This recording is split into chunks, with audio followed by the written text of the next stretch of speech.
shocked. Welcome back, Crackle Addicts. I'm Lupine Fiasco. This is Daily FaB Gameplay, and today we are playing Aurora Shooting Star. For anyone who's new to the channel, what we do here is review replays of games I played on the Talishar.net client days or weeks ago, after enough time has passed that I lose my bias and can more objectively judge the quality of my games. I will talk through turn cycles as if I were taking them now, explaining my thought processes for the lines I would take, and compare that to the lines I did take. We either learn from my mistakes or reinforce good play patterns with the overall goal of tightening and optimizing our gameplay in the future, taking down paper events, and walking away with that shiny cardboard. If you would like to check out the deck I'm playing here or try it for yourself on Talishar, there is a FaB deck link in the video description below. While you're down there, if you haven't already done so, please consider subscribing to my channel. It is the best free way to support me and to make sure that you see daily FaB gameplay in your video feed 5 days a week. If you'd like to engage further, there is a link to my Twitter, to my Discord, and to my Patreon. Without further ado, let's jump right into the action. This is another game where I'm pretty happy to be able to look back at this after another week and a half to 2 weeks of playing the deck. There are a lot of sequencing mistakes that I'm going to make, undervaluing a lot of certain interactions. Again, we see the Gone in a Flash blink interaction that I will undervalue on this turn. So sort of like yesterday's video, take this as more of a cautionary tale what not to do as Aurora. Not saying that we would have won this game 100% of the time with better play, but the outcome certainly could have been better. I've chosen to go first here against Viserai, sort of a toss-up at this point in the format, as people are experimenting with building Viserai as more of a one-turn kill or OTK deck versus kind of traditional aggro. I don't know that Reaping Blade tells us anything in particular about what sort of Viserai build this is. The big difference between the two being that aggro Vis will likely play fewer defense reactions, which means that we are more likely to get hits with Channel Lightning Valley if we play it out before doing anything else. There are a couple of ways we can sequence this turn, the easiest being that we pitch Electrify into Grasp of the Arknight, make an embodiment, make a rune chant and pass. We can arsenal our blink to keep cards in hand that actually block if we did want to protect our arsenal, with the understanding that our next turn is probably going to be Gone in a Flash, play blink, get Gone in a Flash back, get that action point, and then take the rest of our turn from there. If we wanted to go ham on this turn, we could.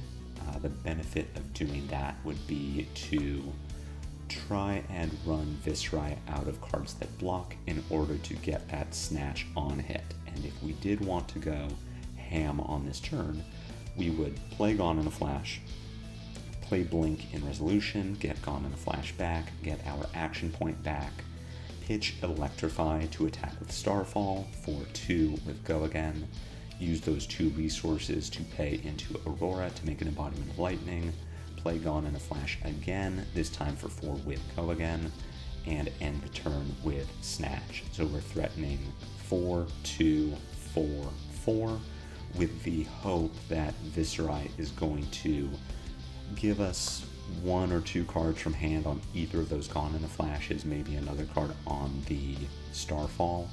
Then finally we get in with a Snatch when Viserai has nothing left to block with, and either he's going to give us a lot of armor to stop that Snatch, which is fine.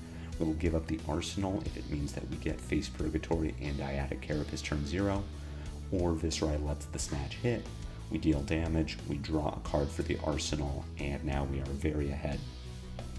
I am more of a conservative player, especially when I consider that at this point in the format, I don't know if Viserai is running how many defense reactions.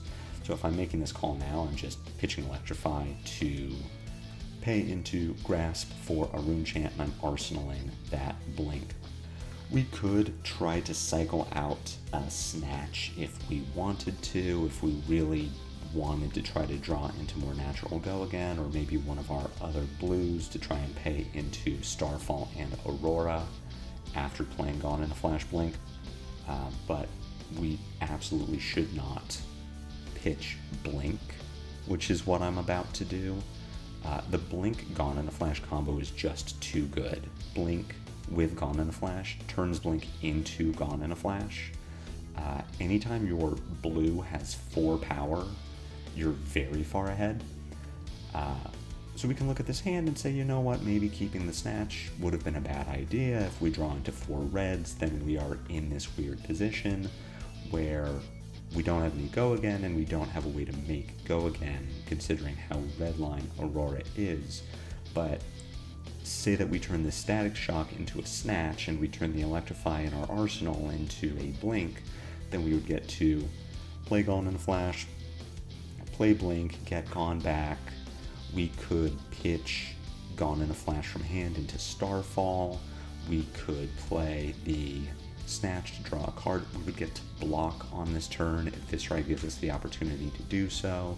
We keep a card in hand to play around Face Purgatory. If we had drawn a blue off of the end of turn draw, then we would be way up having a Snatch. Overall, pitching that Snatch, not necessarily a mistake. It's not something I'm advocating for not doing, but pitching the Blink, 100% incorrect. As it is, we are sort of now in a weird position where we don't know whether we want to block or not, if Viserai does give us the opportunity, because we are going to draw from our Electrify and we don't know what our hand looks like at the end of that turn. Viserai not attacking means that the question doesn't matter. We are going to start by playing our Electrify from Arsenal, and we're going to pitch one of our Gone in Flash to pay for it. Drawing into a blue does very interesting things for our turn. We do not currently have go again, which means that we cannot open with Gone in a Flash. If we had an embodiment, I would love to play Gone in a Flash, then play Sigil of Lightning in Resolution to get that Gone back. But at the very least, we do draw a blue, so we will get to make an embodiment this turn. What I like doing here is opening the turn with Starfall, and we can pitch our Sigil of Lightning to pay for it.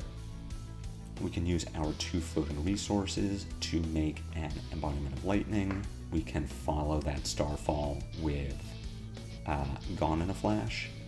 It will have go again, and then we play Static Shock. And we are putting our on hit at the end of the chain. We're arsenaling a Lightning Surge. This is probably the sort of play that I will come back to in a month and say, arsenaling the Lightning Surge is 100% incorrect. We're supposed to arsenal Gone in a Flash, because it is just so good when we can actually pick it up, because we played an instant that works well with it. But I'm still learning sequencing and how reliably I can make embodiment of Lightnings midway through a turn. Lightning Surge from Arsenal just has go again. Gone in a Flash from Arsenal does not. And say we had a Gone in a Flash in Arsenal and we drew a hand like what we just drew, we wouldn't have a way to give it go again. A lot of that is just knowing the ratios of your deck and anticipating based on how many instants you've drawn, how many instants you have left, how frequently you will be able to give the Starfall its go again and then make an embodiment. Following Starfall with Photon Rush is Static Shock is just wrong. We shouldn't do that. It should have been Gone in Flash. Sequence your on hits so that they come last. Unless for whatever reason you really needed that Static Shock to hit, Aurora does not have any effects that you need to have dealt arcane damage.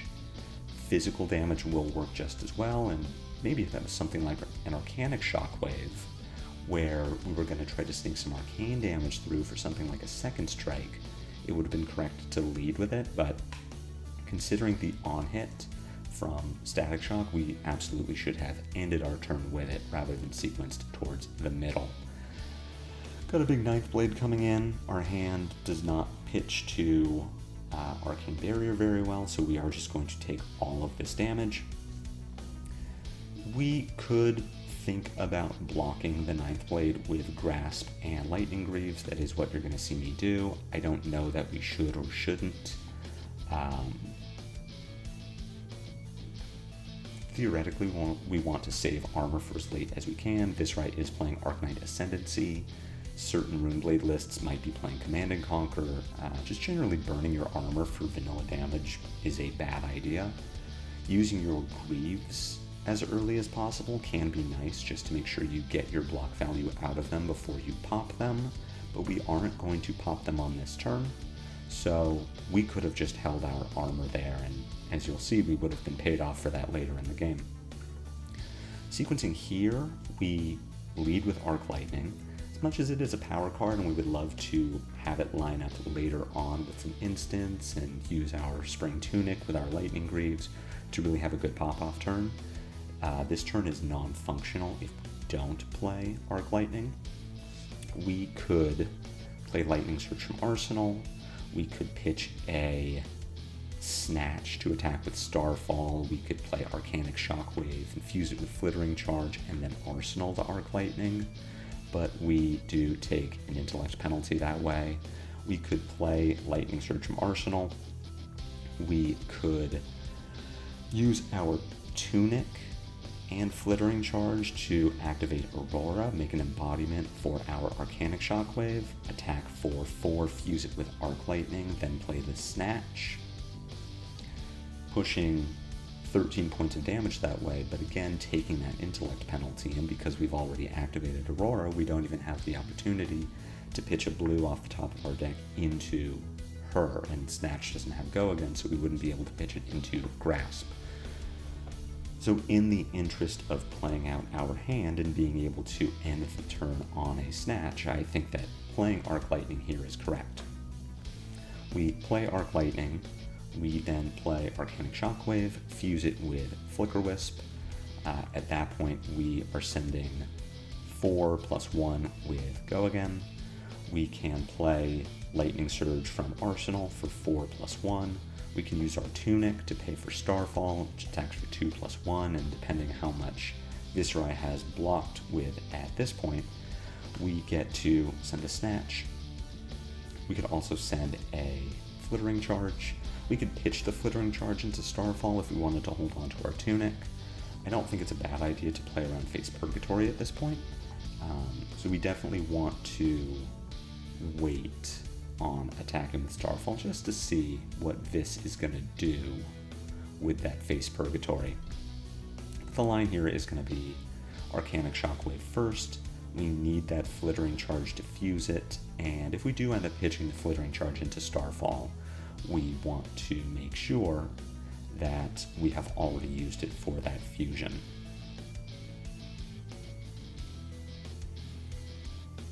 Now at this point we could follow up with Starfall, having fused the Flittering Charge. We got our value out of it. I like following this up with Lightning Surge. And I think what I may even want to do is pitch the charge into Starfall so that we either get a card from this probably not going to use a defense reaction on that Starfall because we would get too much value out of that. Maybe this uses armor on the Starfall, but if this uses armor on the Starfall, that's great because it opens the door for Snatch to go through, and we still have our Tunic up in case we maybe draw a little less well on our next turn. So if I'm making this call now, I am following this up with Starfall, pitching Flittering Charge to pay for it, and holding on to that Tunic.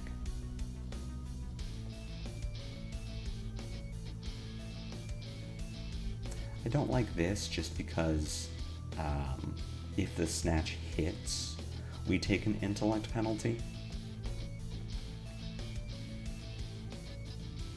And I would like to have that Tunic available in case I do find a hand in my next draw that works really well with Lightning Greaves. If we do rip a yellow or a blue off the top, we have not used our Aurora yet, so we could pitch to that at instant speed. There are definitely reasons to hold on to this Flittering Charge even if the Snatch hits at the same time. Our deck is primarily red, and if we do draw another red from Snatch, I'm really not going to want to pitch 2 cards into Aurora. I would just Arsenal one and take that IP.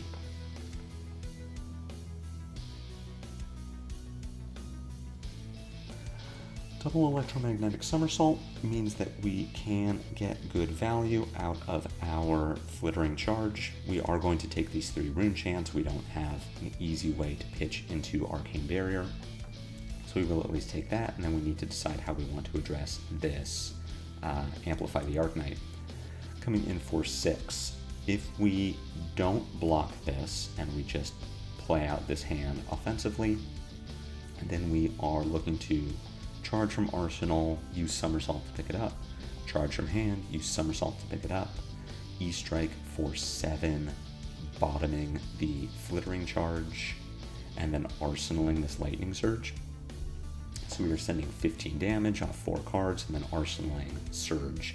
We could play around Face Purgatory if we wanted to, by instead of intending to arsenal, we pitch the Flittering Charge once we get it back for the second time into Starfall, and then E-Strike for 7. This unlikely to use Face Purgatory when we have 2 cards remaining in hand and only attacking for 4, so in that way we can play to Face missing its discard value. I don't know yet how smart that is, considering that Face just lives on the board and Viserai has good ratios to use it. At a certain point we do need to be able to set up for a big 5-card Arc Lightning turn, and if we are consistently playing around Face Purgatory, then Viserai might as well always be using it. At a certain point we do need to make him use it so that he cannot use it anymore. Our defensive line here is to block Amplify with E-Strike and Lightning Surge, cover 5, then use Somersault in reactions, targeting our Surge and our E-Strike, pick them up, use them offensively. We lose offensive value this way. We lose 4 points of offense, but we do get 5 points of defensive value, and I believe that is better just on the basis that 5 is a larger number than 4. I don't know yet, considering how many D-reacts we've seen out of this so far and what their strategy seems to be, if we should be looking to send offensive value over overall value, but in this case I will make the decision currently and in the past to get that 1 extra point of value out of Somersault.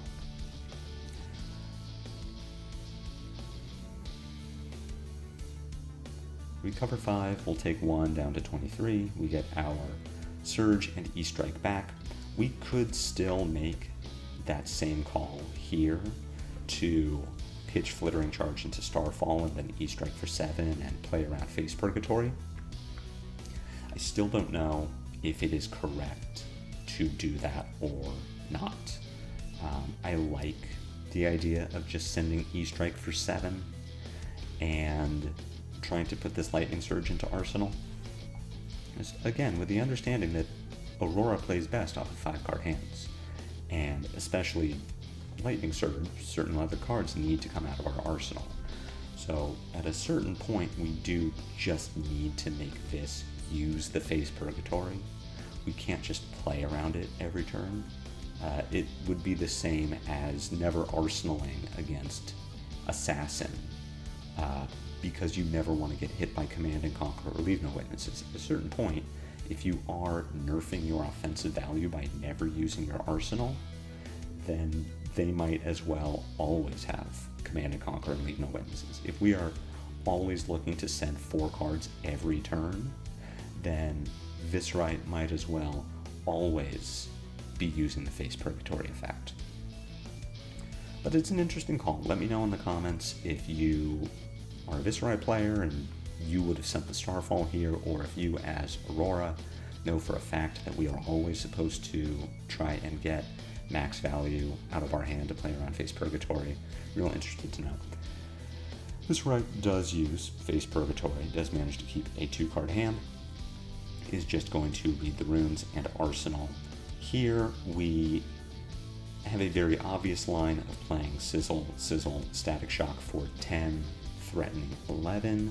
We have a slightly less obvious line of playing Sizzle, pitching Sizzle into Starfall to attack for 5, then playing Static Shock for 4. We get 1 less point of damage that way, but we do make our turn slightly less optimal to block.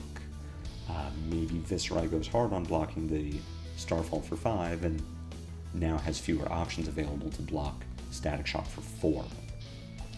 I agree with this line. Ultimately, let's take the extra point of damage. If this just has double D-React to pair with Dyadic Carapace, then we're pretty sad about that. But just sending 10 with an on-hit seems pretty good. We're going to Arsenal this Ravenous Rabble.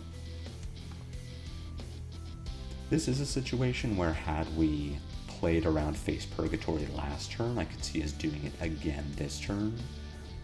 Playing Sizzle, pitching Ravenous Rabble to attack with Starfall, then playing Sizzle and attacking with Static Shock. In any event, this does block for 2, takes 9 total. We're going to Arsenal this Ravenous Rabble, and we're expecting that this has a pretty spicy turn lined up for us.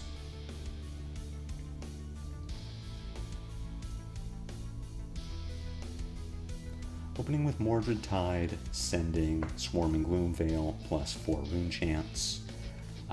Going to make 2 Rune Chants on the back end with 3 cards left in hand. Let's think about whether we want to pitch to AB. We do have a blue in hand, so we actually can pitch to AB. We have a Rav-Rabble in Arsenal, and we have these 4 cards in our hand. So what we could do is play Twine Lightning, fuse it with Lightning Press, play Lightning Press. At this point we have 7 with Go again. Rav-Rabble comes out of the arsenal for 4. We can pitch our Sigil to attack with Starfall for 2. Then we could make an embodiment and arsenal Exude Confidence, or we could attack with Exude Confidence, make this embodiment. We can end with an embodiment either way. What we have to consider is that we will have Tunic available on our next turn. So Sigil of Lightning is not worth 2 plus embodiment, it's worth embodiment. And if Sigil is only worth embodiment, I value it as prevent 3 more than that. So what I would like to do here is pitch Sigil into Lightning Greaves 3 times, prevent 3 of these Rune Chants, then just take whatever else this is going to do. On our turn, we attack with Entwine Lightning, fuse it with Lightning Press, play the Lightning Press, come in for 7, Rabble for 4, then use Tunic to pay for Starfall. We threaten 13 points of damage overall, and then arsenal this Exude Confidence, looking to set up a kill on our next turn. This is only because Tunic will be up. If Tunic was not up on our next turn, then I think taking all of this is fine, and we turn Sigil into Starfall plus Embodiment. But because we are only turning Sigil into Embodiment, I don't like that play. Here we have this using Dirge to turn a Rune Chant into more Rune Chants, which is very gross. And all of those Rune Chants are going to pay for Arcanine Ascendancy. What a disgusting turn. This is where we see how much value we lost by blocking with our Grasp and our Greaves earlier. If I could turn Crown, Grasp, and Greaves into completely blocking out Arcanine Ascendancy, I would do so in a heartbeat. It's fantastic value, and it's much better value than blocking for 3 on a 9th Blade with no on-hit. Again, would much prefer to use Sigil of Lightning for Arcane Barrier than for pitching into Aurora and Starfall. As far as blocking the Arknight Ascendancy, considering that this does have Mordred tied up. I am okay blocking with Exude here. We could also block with Entwine Lightning. If we were going to block with Exude or Entwine, I think it is Entwine. We use Crown, Grasp, and Entwine to cover 5. This doesn't make any rune chance. Our turn is just awkward again because we are weirdly priced now into using our press on Ravenous Rabble so that we can use our Starfall. I would love to use it on Exude Confidence. I suppose what we could do if we blocked with Entwine Lightning is attack with Rabble from Arsenal, pitch Sigil into Grasp of the Arknight to make a rune chant, play Exude Confidence, use Lightning Press on it, then use Tunic plus our floating resource to activate Aurora, which I think is fine. I do want to cover this 5 and choose to use Exude Confidence to do so. I also choose to bottom the Rabble with Crown, which I strongly disagree with. In our deck, Rabble is 4 power most of the time with Go Again. I don't know what I'd be looking for that is better than that. I guess Snatch or Arc Lightning, Channel Lightning Valley, but we only have so many of those cards. I don't think that bottoming Rabble there is correct when Rabble is mostly just 4 damage with Go Again. At this point, considering that we do still have this Sigil of Lightning, we should save our Tunic, and that means we are going to Entwine Lightning, fuse with Press, play the Press, pitch into Grasp of the Arknight, then attack with Starfall, and we Arsenal Lightning Press. It is sort of the best way to get value out of our hand. Press and Embodiment are just superfluous effects. There's no reason to think that we could not get value out of our Embodiment, even with a Lightning Press in Arsenal. I just think that if we're looking for the most value, and we should be, we're at 7 life against Viserai with 2 rune chants and a 5-card hand, with no way to deal lethal damage, we do need to maximize value at this point. Just think about how much better this hand would be if we still had that Exude Confidence, because we still had Armor Block available for that Arknight Ascendancy. It's a learning experience. This was within my first 5 games of Aurora, not excusing any sort of poor performance. I like to think of myself as an okay player at worst. I'd like to hope that I could make better decisions than this on the fly, but using Tunic here, definitely a mistake. Unless we're going to play Sigil of Lightning, we just don't have a way to use a floating resource from pitching Sigil into Aurora, and there's really no reason to just use Tunic. We're at 7 life, we're expecting that we will have to block with Tunic, so making sure that we get our value from it is a fine decision, but Viserai has 2 rune chants out. Whatever this attacks us with will present arcane damage, and we could use our Tunic to pay for AB1 on that turn, and this I heavily disagree with. Arsenaling Sigil of Lightning just doesn't benefit us any more than arsenaling Lightning Surge. Surge is a 4-power lightning card with Go Again from Arsenal.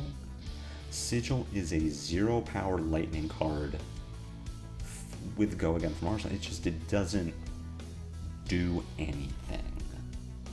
There's no reason to do that. And here we have Amplify the Arknight coming in with 4 rune chants, 10 damage total. We can block 1 of that with Fiend Allspring Tunic. We have to block 2 more with Ravenous Rabble.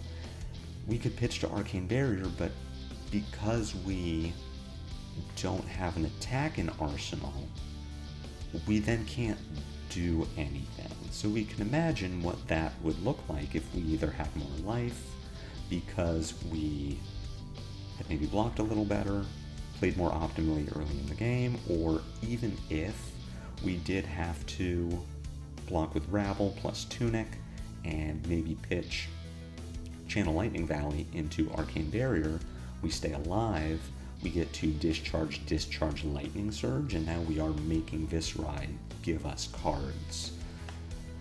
So really just a poor showing overall, and that is why I want to reinforce that this is more of a cautionary tale. I think our Viserai drew pretty well, but that really does not excuse what ultimately came down to poor play and poor decision making. So onward and upward. Recent games have definitely been better than this. I'm excited to move forward into actually knowing more of what I'm doing as Aurora, but take this as your cautionary tale. Don't do these things if you want to win with Aurora. She's a super fun deck, very powerful, but very prone to punishment if you missequence or inaccurately judge what should be going into your arsenal and when. So I hope you enjoyed this video. I hope you learned something. If so, be sure to lightning head jab that like button. My comments are always open for any questions or feedback. If you have not already done so, please consider a YouTube subscription. It is free and helps me out a lot. I have a Twitter you can follow me on. I have a Discord that is free to join. I have a Patreon that will give you all kinds of goodies, including physical tokens, access to my sideboard guide, bonus videos every week, and more.